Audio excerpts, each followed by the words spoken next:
Aaron Torres from the Aaron Torres Sports Podcast, Aaron Torres Media, and Fox Sports Radio joining us for a Friday hit. Good morning, AT. Happy World Series Day #1. I know you're a college baseball guy.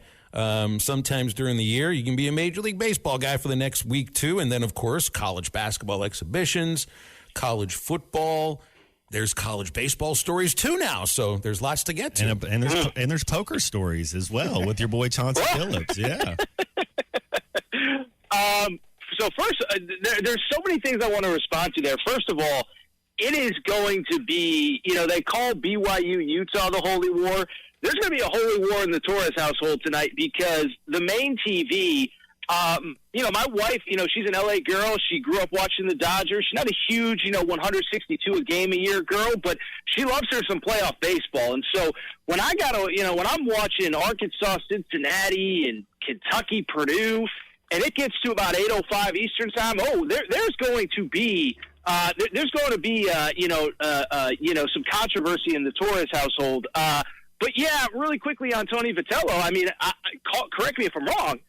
It's just sad for college baseball guys like me.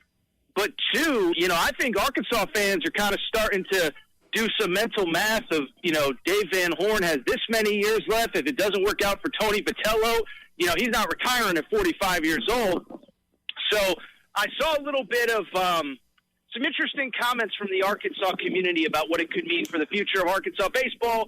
Don't want to put the cart before the horse, but I found that to be an interesting sub-conversation on Tony Vitello that, frankly, I could probably only have with you guys right here. Yeah, I mean, it's that part of it's definitely fascinating. And for me, I know it is sad for college baseball because, there's a personality that's leaving the sport to go somewhere else, but it also validates some stuff about college baseball too. Great call. That the popularity has gotten to a place where it is, that the level of play is closer to the majors than ever before. So I do see it both ways. It's just I drew some comparisons to Nick Saban, but also to John Calipari. Maybe more so with Cal when he went to the Nets, Aaron, because he did not have experience coaching professional players up until then. That's the same with Tony. Saban at least had coached in the NFL before, but we know where it ended up going for Cal and for Saban. I know a lot of people expect that's the same thing for Tony, but I'm waiting to see what happens.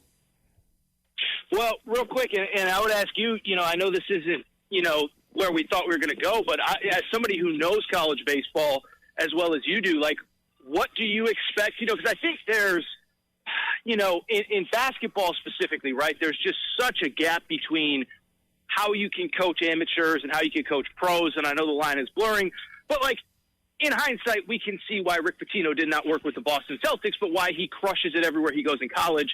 All I know about Tony is he's obviously very fiery, very emotional. His players love him. I'm just curious what do you actually expect, with the caveat, of course, that, hey, like any level, if you don't have the players, it doesn't matter. And that's the thing I don't know about the San Francisco Giants is obviously you're playing in a division with the Dodgers. The Padres have kind of elevated themselves.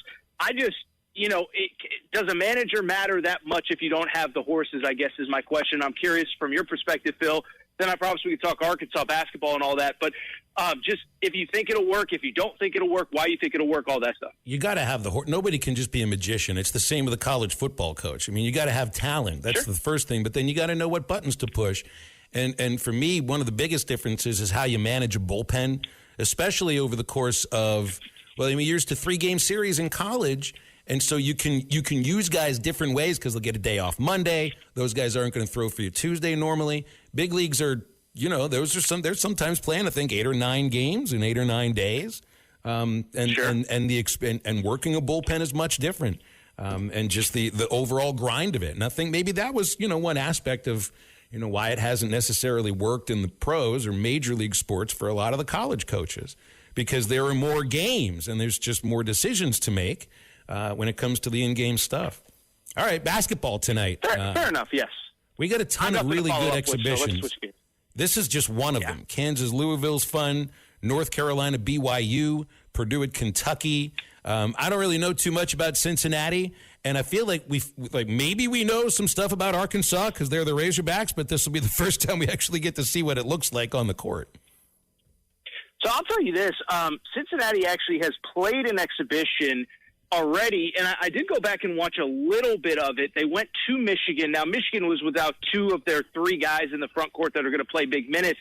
I'll tell you this, I actually think Cincinnati is a pretty good team, and I think what's interesting is obviously, one, who's trying to win these games, who isn't, rotations, this, that, the other thing.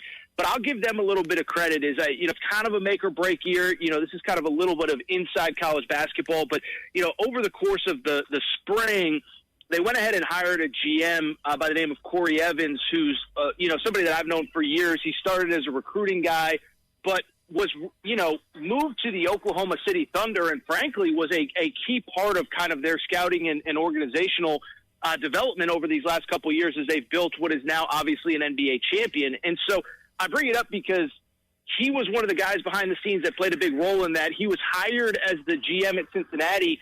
And what I saw from that team against Michigan is, one, a talent level, but two, a team where all the pieces fit and all of that. And so, again, it's hard to go too far down the rabbit hole.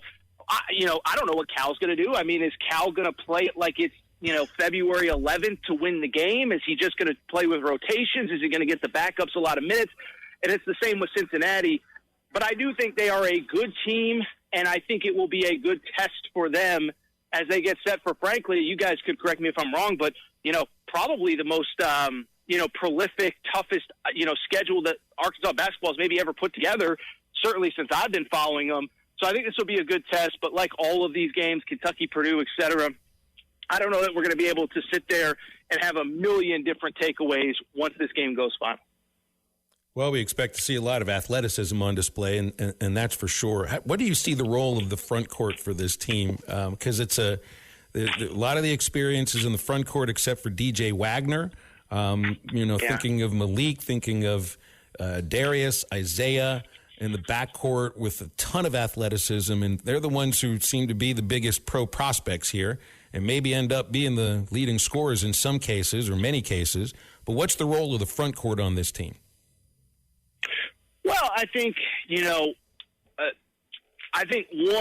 Cal has been very vocal about, wanting, for lack of a better term, grown men. And I don't think it's the wrong term in this case. The rigors and the physicality of the SEC, I think he kind of thinks, his belief is you can go a little bit younger, you can go high upside in the backcourt, but the front court is where you kind of need lunch pail guys that have done it before. And it's interesting because, you guys know as well as anybody how closely I love to follow the college basketball transfer portal.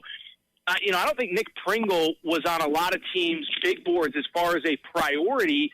And it's the same to a degree with Malik Ewan, but I only bring it up because those were guys that Cal seemingly seemed to hone in on early and really prioritize when the portal opened. And I just bring it up because I do think it's a new era of college basketball where it isn't just solely about talent accumulation, but how do guys fit, what role are guys expected to play, and understanding of what they're going to play when they commit to you and they sign with you.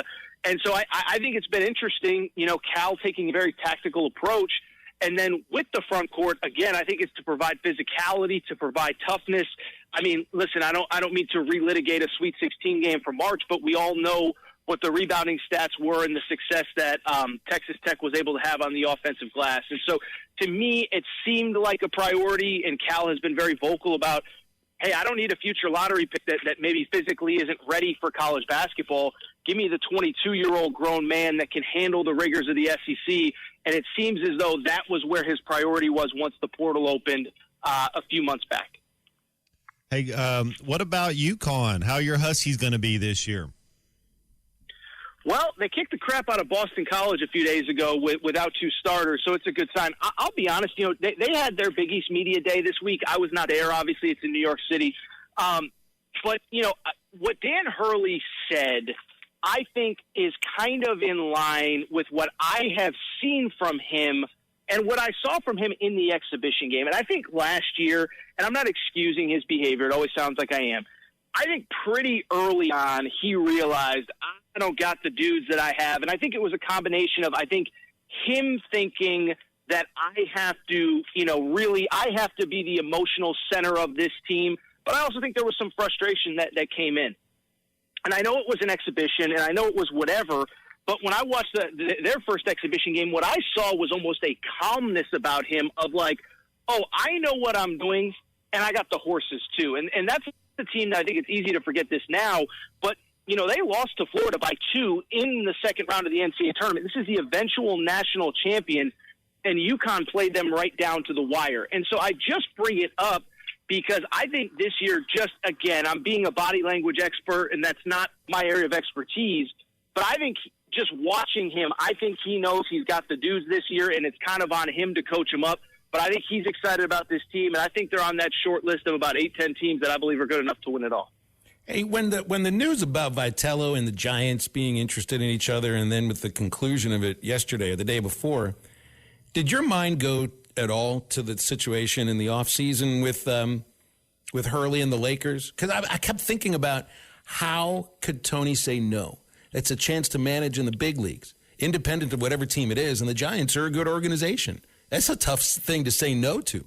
Not only did Hurley say no to the NBA, but he said no to the Lakers. So I don't know that there's exact similarities in everything, but they do seem somewhat similar. They certainly seem similar. And I still believe, Dan Hurley, after last season and then after the way things went last year, he kind of put a kibosh on, hey, this is my job, this being UConn for the long term. I understand the notion of the idea of coaching at the highest level.